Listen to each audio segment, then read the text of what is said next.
जय राम, श्री राम जय राम, जय जय राम, श्री राम जय राम, जय जय राम,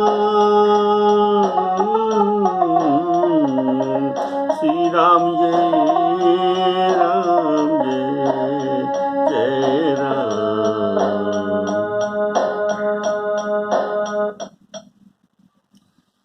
आदरणीय राम कथा के रसिक श्रोताओं को सप्रेम राम राम। आज का राम कथा के लिए सभी को स्वागत करता हूँ। बोलिए श्यावर रामचंद्र की जय।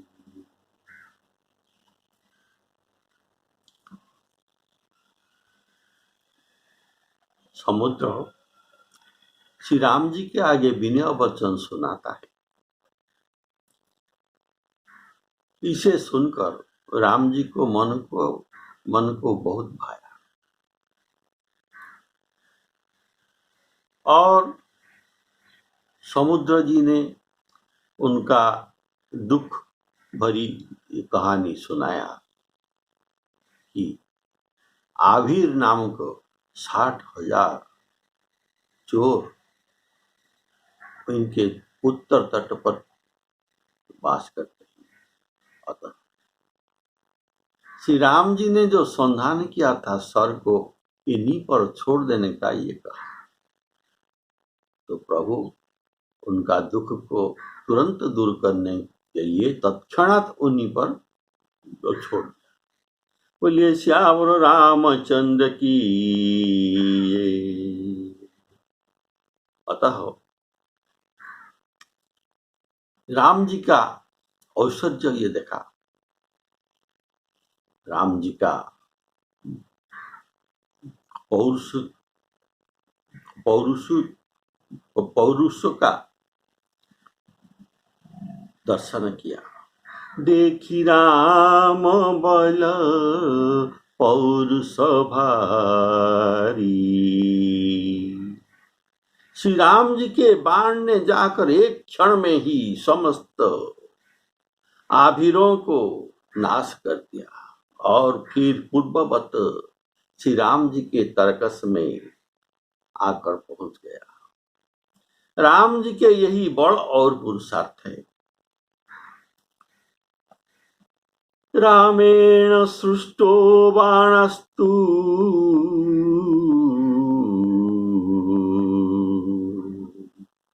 रामेण सृष्टो बाणस्तु क्षणात् आभरमण्डलं हत्वा पुनः समागत्यं तूणीरे पूर्ववत स्थितं। उनको समाप्त करके प्रभु का बाण फिर उनके तूणीर में आ गया। और सकल चरित कही प्रभु ही सुनावा।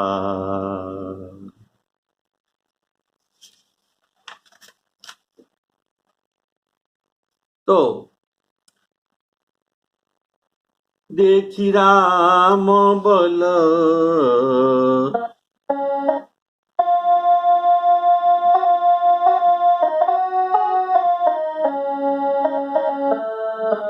देखी राम बल पौरुष भारी,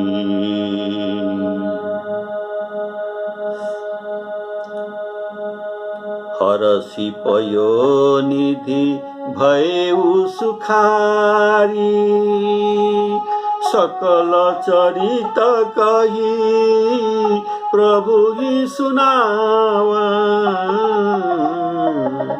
चरण बंदी पाथोधि सिधावा। तो अभी सकल चरित कही प्रभु ही सुनावा। सकल चरित कही प्रभु ही सुनावा। तो कौन सा सकल चरित प्रभु को सुनाए? ये आपको अभी मैं कहता हूं। अपना काम हो जाने पर, सागर का काम था आभिरों का नाश, तो ये आभिरों का नाश राम जी के बाण से हो गया, तो इनका काम बन गया। तब समुद्र ने सब चरित्र कहकर श्री राम जी को सुनाया। इसमें भाव यह है कि रघुपति के दूत विचार करके जिस समुद्र ने हनुमान जी को विश्राम देने के लिए मैनाक को भेजा था, वही समुद्र सरकार की तीनों दिनों तक विनती की उपेक्षा की। 3 दिन तक उनके विनती को उपेक्षा की। यह कैसे संभव है? जिनका दूतों को इतना सम्मान दिया और ये स्वामी को ये कैसे सम्मान न दे सकता? अवश्य दे सकता है। तो इसमें कारण क्या है? पर समुद्र ने प्रभु को उपेक्षा की और तब तक उपेक्षा की जब तक कि सरकार ने क्रोध करके आग्नेयास्त्र बाण संधान नहीं किया था, तब तक समुद्र ने प्रभु को उपेक्षा की। इसके बाद नहीं। सरसंधान करने पर ये शरण में आ गया और सरसंधान का स्थान उन्होंने उत्तर तटवासियों पर करने के लिए बताया। समुद्र ने यह चरित्र जानबूझकर किया था और ये बात प्रभु को ये कह रहा है। कहां तो सरकार की, तो इसमें क्यों जानबूझकर किया था? इसमें कारण है कि इनके विषय वस्तु यह है कि सरकार अभी जा रहे हैं लंका को चढ़ाई करने के लिए। इतना बड़ा काम करने के लिए जा रहा है, तो इनको विनय करने के लिए समुद्र सकुच रहा था कि अगर ये कहेगा आप पहले इस काम को कर दीजिए और इसके बाद आप लंका पर चढ़ाई करिए, तो इनको यह बात अच्छा नहीं लगा और ये संभव नहीं था। पहले मारकर आगे बढ़िए, यह किसी भी तरह से उपयुक्त नहीं था। लंका विजय करके लौटने के समय अगर कहता तो श्री राम जी भरत जी से मिलने के लिए जल्दी में रहेंगे। उसी समय ऐसे विनय के लिए उपयुक्त तो अवसर भी नहीं था। इसीलिए समुद्र ने यह सारे नाटक रचा था और कार्य सिद्धि होने पर सब भेद प्रभु के सामने खोल दिया। तो पहले क्यों न सुना था?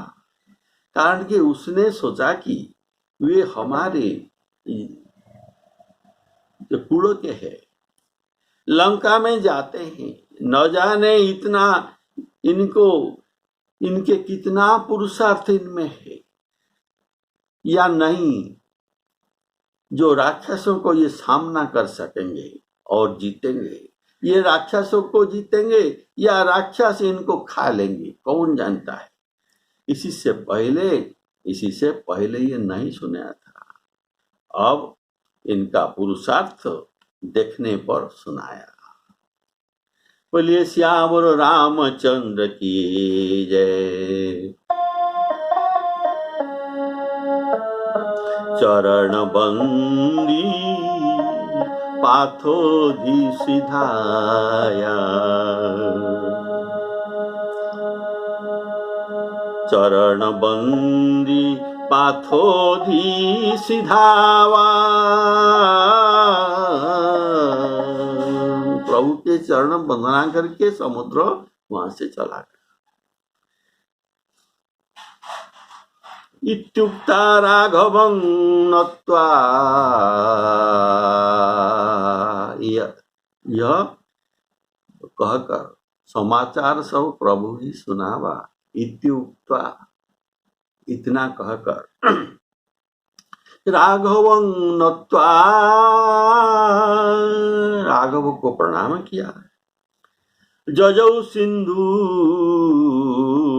अदृश्यताम, तब यह अंतर्ध्यान हो गया। तब सिंधु अंतर्ध्यान हो गया और समुद्र ने अपने घर को गया। श्री रघुनाथ जी को यह मत अच्छा लगा। यह चरित्र अभी आप लोग सुंदरकांड सुन चुके हैं। अभी इनका महात्म्य आप सुनिए, कितना सुंदर महात्म्य और हमारे लिए कितना उपयोगी है। ये कलियुग के लिए कितना उपयोगी है, ये बात आप सुनिए। गोस्वामी जी कहते हैं यह चरित्र कली के पापों को हरने वाले हैं। मुझ तुलसीदास ने अपने बुद्धि के अनुसार इसे गाया। श्री रघुनाथ जी के गुणगण सुख के धाम, संशय को समन, संशय को नाश करने वाला और दुख और दारिद्र्य को नष्ट करने वाला है।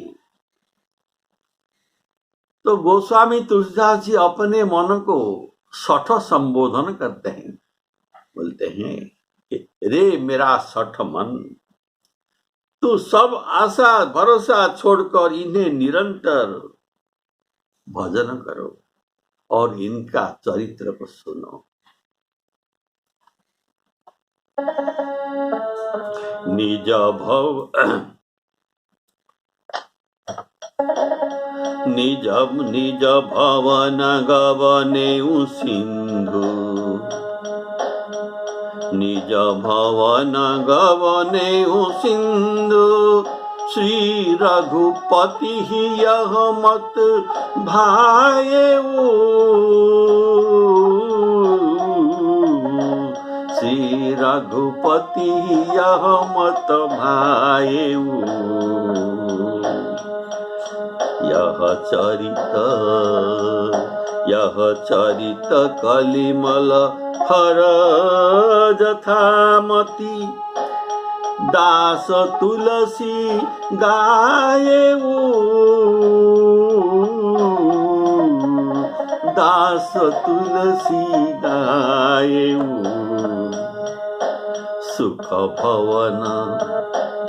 सुख भवन संशय समना, दवन विषाद रघुपति गुणगणा, तजी सकल आस भरोस गावही, सुनहि संतत सठ मना, सुनहि संतत सठ मना।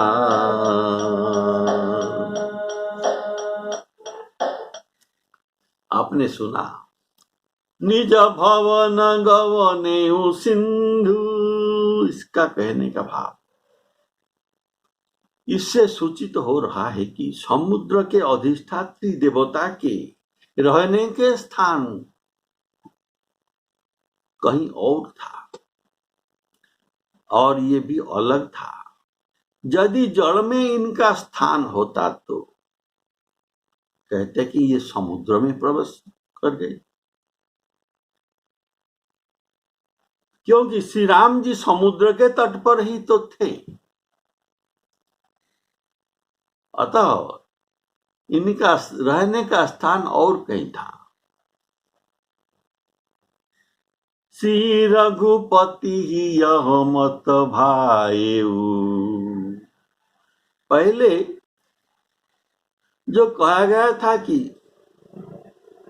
अस कही रघुपति चाप चढ़ावा, यह मत लक्ष्मण के मन भावा।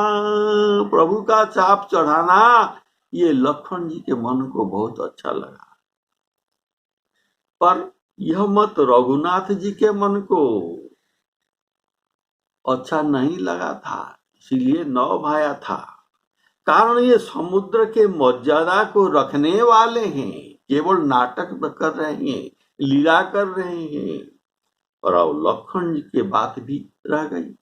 चाप जब चढ़ाया, सरसंधान किया, सागर के मर्यादा भी रहा, सागर में सेतु बांधने का जस भी त्रिलोक में तो मिलेगा। इसीलिए श्री रघुपति ही यह मत भाये हूं। और नरनील का जस भी रहेगा, पुराण में वर्णित हो जाएगा। इसीलिए गोस्वामी जी कहते हैं, यह चरित कलिमल हर जथामति दास तुलसी गाएऊ। जथामति गाएऊ, जितना बुद्धि के अनुसार ये गाएऊ। इसका भाव है रघुनाथ जी के चरित्र अनंत है। हरि अनंत हरि कथा अनंता, हरि अनंत हरि कथा अनंता, ऐसा कहा गया है।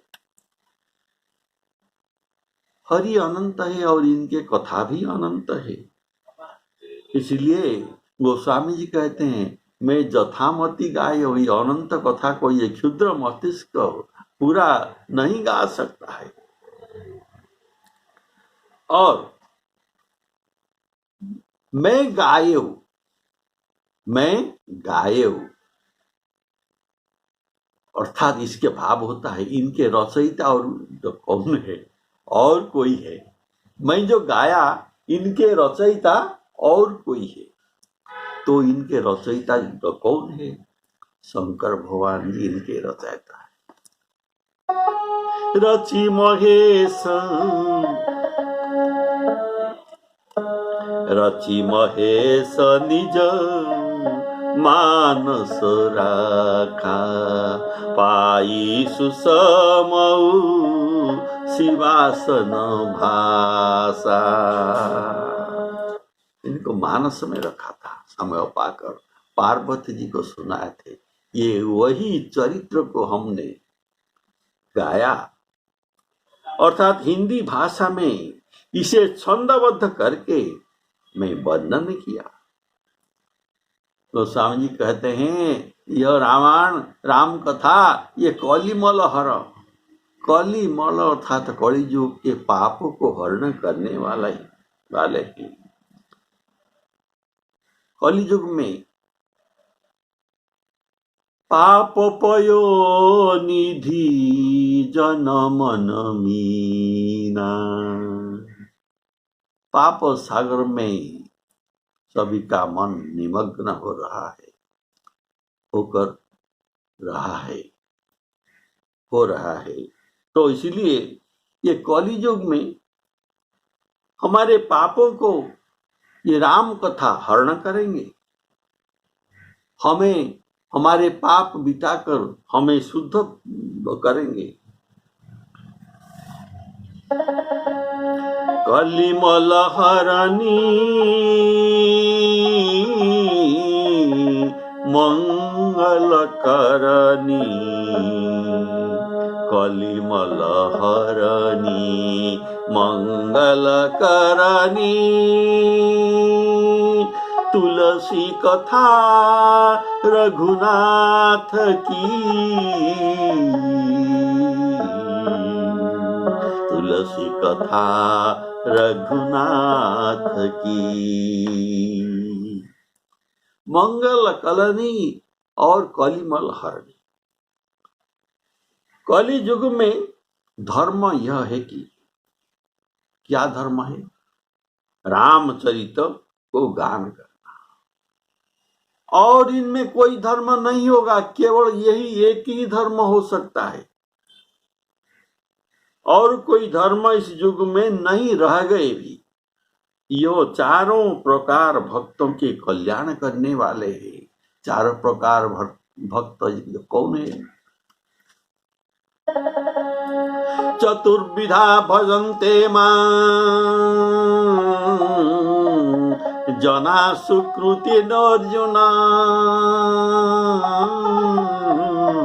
आर्त जिज्ञासु अर्थार्थी ज्ञानी च भरत सब। गोस्वामी जी भी कहते हैं राम भगत जग चारि प्रकारा। तो ये चार प्रकार भक्त है, अर्थ जिज्ञासु अर्थार्थी ज्ञानी, ये चार प्रकार भक्त होते हैं।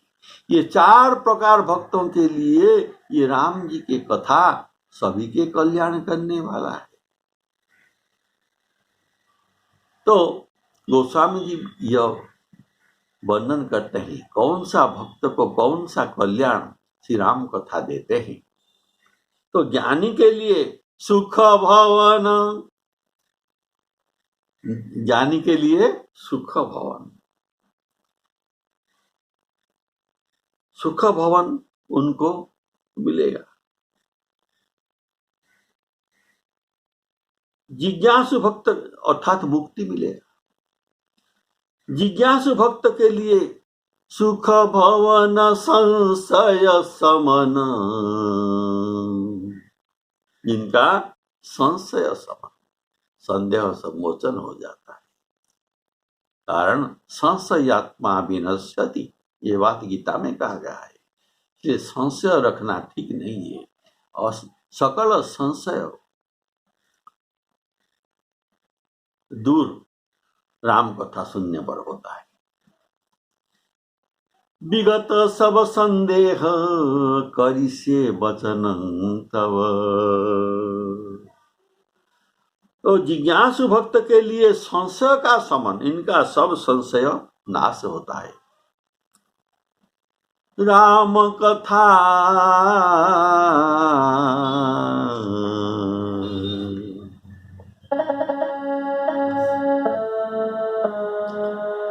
संशय विहंग उड़ावनिहारी, राम कथा कली बिटप कुठारी। संशय सम विहंग उड़ावनिहारी, राम कथा सुंदर करतारी। हमारा शरीर एक वृक्ष है, इसमें संशय रूपक पक्षी बैठकर हमारे जप तप और साधन का फल सब खा लेते हैं। इनको उड़ाना है तो कैसे उड़ाना है? ताली बजाकर उनको उड़ाना है। तो राम कथा ही इन संशय पक्षी को उड़ाने के लिए ताली है। राम कथा सुंदर करतारी, संशय विहंग उड़ावनिहारी। तो आर्त भक्त, जिज्ञासु भक्त के लिए ये संशय दमन, इनका संदेह मोचन करते हैं, संशय को दमन करते हैं। और आर्तो भक्तों के लिए दमन विषाद। आर्त ये किस लिए है? इनके दुख है। दमन विषाद इनको दुख को हरण करते हैं, दमन विषाद। और अर्थार्थी भक्त, अर्थार्थी भक्त के लिए सकल सुमंगलदायक रघुनायक गुणगान। रघुनाथ के गुणगान उनके लिए सकल सुमंगलदायक है। ये जो चार प्रकार भक्तों के लिए कहा गया, जो भक्त नहीं, भक्तों के लिए ऐसा मंगल होता है। कारण हमारे भक्त, भगवान के भक्त ये मुक्ति नहीं चाहते हैं। रघुपति भगत मोक्ष न लेहि, तो क्या लेते हैं? तीन कहूँ राम भगति निज देहि। तो ये ज्ञानी लोग जिनको भक्ति जरूरत नहीं, जिनको मोक्ष दरकार है, उनको भी मोक्ष ये राम कथा देते हैं। जैसे मुमुक्षु, मोक्ष चाहने वाले को मुमुक्षु कहा जाता है। जो मुमुक्षु है, मोक्ष चाहने वाले हैं, उनको भवसागर तरने का, मोक्ष पाने का मार्ग भी यह है। तरहि भव, इनके लिए भव तरहि भव सिंधु बिना जल जान। इसलिए ग्रंथ का महत्व में गोस्वामी जी कहते हैं, सुख भवन संशय समन दवन विषाद रघुपति गुणगणा। तजी सकल आस भरोसो गावही, सुनहि संतत सठ मना। यह गोस्वामी जी अपने सठ मन को कहते हैं कि संसार में और किसी से आशा न करना। आशा एक राम जी से, दूजी आशा छोड़ दे। नाता एक राम जी से, दूजी नाता तोड़ दे। केवल आशा राम जी को ही करना, दूसरों को आशा करना बेकार है। कारण ये सब स्वार्थ के मित्र है।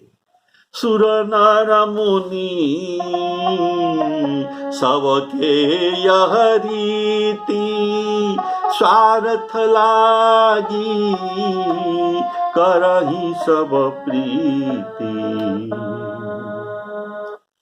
इनका तो स्वार्थ है, ये कुछ दूसरे से तो बचाते हैं इनके स्वार्थ पूर्ण करने के लिए। तो इन्होंने हमको तो क्या देगा? कुछ भी नहीं दे सकते। तो इसलिए तजी सकल आस भरोस, गोस्वामी जी कहते हैं, अरे सठमन, किसी का आस भरोसा न करना। और तजी सकल आस भरोस गावही, सुनहि संतत सठ मना। इसीलिए रे सठमन, केवल इतना ही कर। क्या करना है? राम ही सुमिरिय, राम ही सुमिरिय गाइय, राम ही संतत सुनिय, राम गुण ग्राम ही। अरे पागला मन, राम जप करो। राम जपू, राम जपू। विनय पत्रिका में गोस्वामी जी कहते हैं, राम जपू, राम जपू, राम जपू बाबरे। राम जपू, राम जपू, राम जपू बाबरे। घोर भव नीर निधि, नाम निज नावरे। ये एक साधन भव सागर तरने के लिए यथेष्ट है। एक ही साधन सब रिद्धि सिद्धि साधि रे।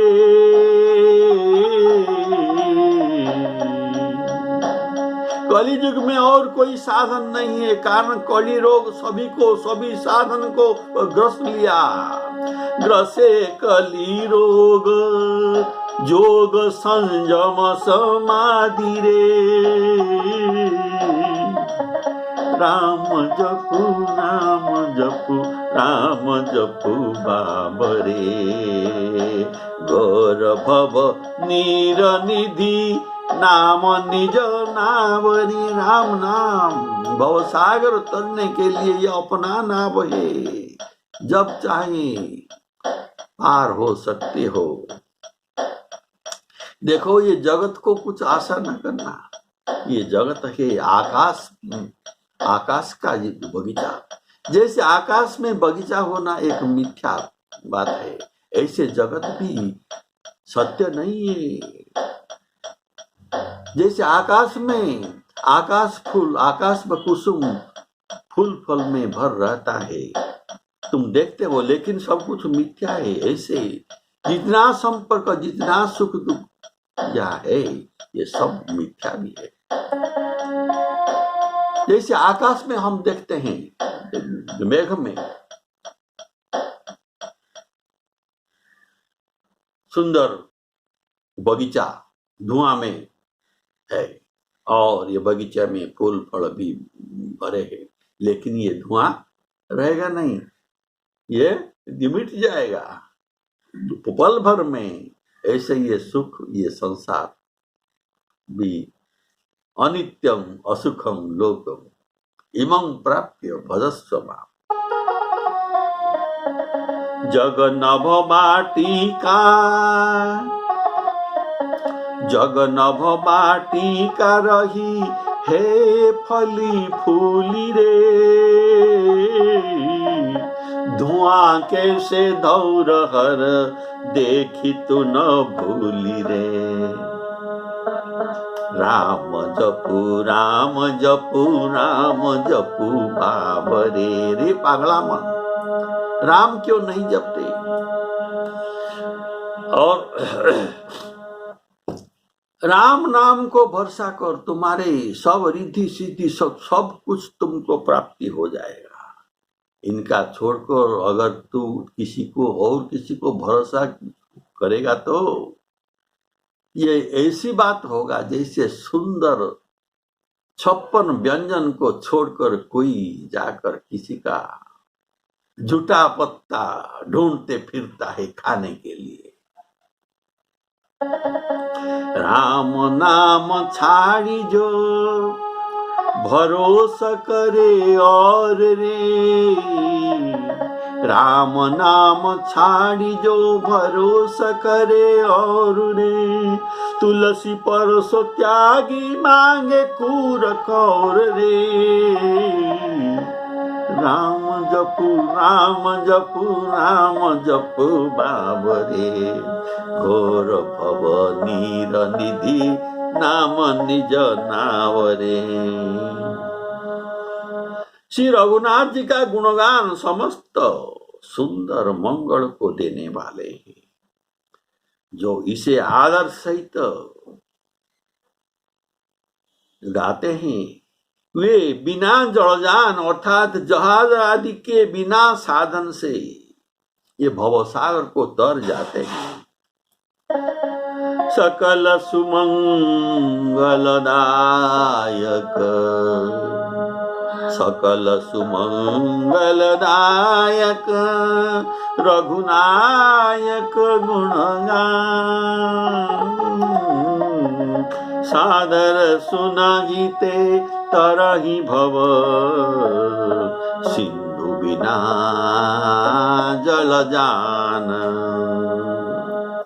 सकल सुमंगलदायक, इसका भाव है सकल सुमंगलदायक अर्थात धर्म अर्थ काम प्राप्त होता है और ते तरही भव अर्थात मोक्ष भी मिलता है। अर्थात इस लोक के लिए सकल सुमंगलदायक धर्म अर्थ और काम और परलोक के लिए मोक्ष मोक्ष के दाता है। ये है भव पार अर्थात सुंदर कांड सादर सुनने से चतुर्वर्ग फल प्राप्ति होता है। धर्म अर्थ काम मोक्ष 4 प्रकार फल सब कुछ मिल जाता है। तरही भव सिंधु बिना जल जान। बिना जल जान में भव सिंधु पार होने का भाव कैसे पार हो सकता है? बिना जल जान में। राम नाम लेने में भव सिंधु सूख जाता है। तो अभी जो पार होने के लिए कोई जो कष्ट नहीं है। नाम ले तो भव सिंधु सुखाही। तो विचार करिए, करहु विचार सुजन मन माही। मानो उनमें जड़ नहीं है, ऐसा हम सहज में, अत्यंत सहज में पार कर सकते हैं। अर्थात बिना जल जान से इसी का अर्थात जल जान का जरूरत नहीं है। अर्थात किसी साधन का जरूरत नहीं। जल जान का अर्थ है साधन का जरूरत नहीं, अर्थ पैदल हम जा सकते हैं, भवसार को पार हो सकते हैं। गावई सुनही संतत सठ मना। पहले कहा गया गावही, बाद में कहा गया सुनही। अर्थात इन दोनों क्रिया, गाना एक क्रिया है और सुनना भी एक क्रिया है। ये दोनों का पृथक पृथक फल मिलता है। सकल सुमंगलदायक, अर्थात धर्म अर्थ काम मोक्ष, काम प्राप्ति, ये गाने का फल है। और तरही भव सिंधु बिना जल जान, ये सुनने का फल है, मोक्ष प्राप्ति। यह है श्रवण का फल। यह समुद्र भव तरने के लिए, यह समुद्र उतरने का प्रसंग अभी चल रहा है।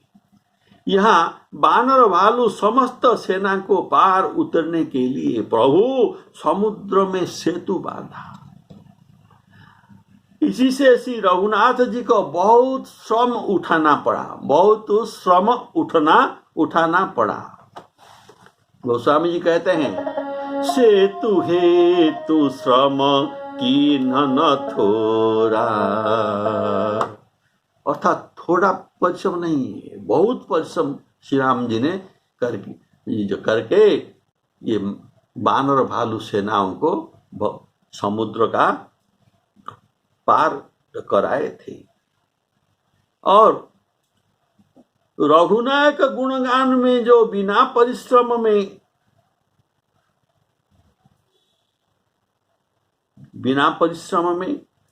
अर्थात योग संयम समाधि कुछ भी जरूरत नहीं, केवल राम नाम गा गा कर लोग भव सिंधु पार हो सकते हैं इत्यादि का और किसी भी साधन का जरूरत नहीं। अर्थात बिना जल जान, इसका भाव है यह। कारण साधन कैसे हो सकता है? कारण ग्रसे कली रोग जोग संयम समाधि रे। इसीलिए कुछ भी साधन नहीं है, एक ही साधन सब रिद्धि सिद्धि साधि रे, राम जपू राम जपू राम जपू बाबा। अतः यहाँ कहा गया है कि श्री रामचंद्र जी से उनका गुणग्राम अधिक श्रेष्ठ हुआ। राम जी से इनका गुणग्राम अधिक श्रेष्ठ हुआ। तो इसका भाव है कि प्रमाण गोस्वामी जी ने दिया कि राम जी सब कुछ जो कह सकते हैं, लेकिन अपना नाम का महिमा ये वर्णन नहीं कर सकते। कहू कहाँ लगी नाम बढ़ाई, कहू कहाँ लगी नाम बढ़ाई, राम न सकही नाम गुण गाई, राम न सकही नाम गुण गाई। तो अंत में परिणाम तो क्या हुआ? ऐसा हुआ, राम से बड़ा राम का नाम, अंत में निकला ये परिणाम। राम से बड़ा राम का नाम, बोलो राम राम राम, बोलो राम राम राम। सुमिरिय नाम रूप बिनु देखे,